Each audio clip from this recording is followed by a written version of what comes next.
Today we are going to cover how to acquire a device in NSM using manual acquisition. To begin, we are going to want to log into our MySonicWall account and pull up the product details for our device.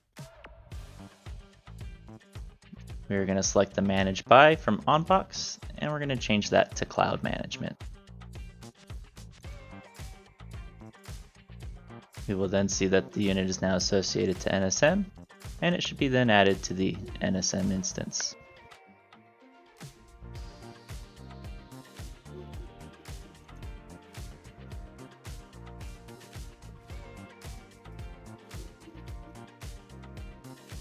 There it is.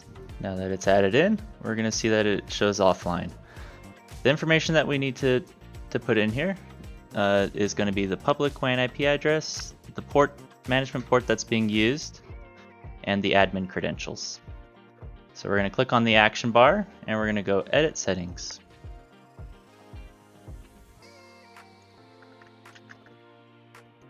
Put in our IP address for the WAN interface and our admin credentials.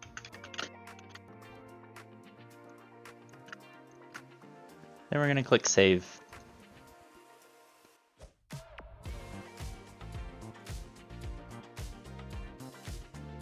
Now, as a warning, if you have not had flow settings enabled on your firewall before, NSM is going to require that the device is rebooted during this acquisition.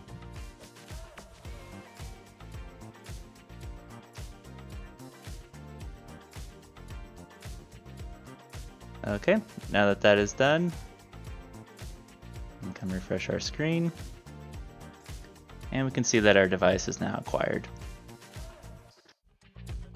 That concludes our video on how we acquire a device in NSM using manual acquisition.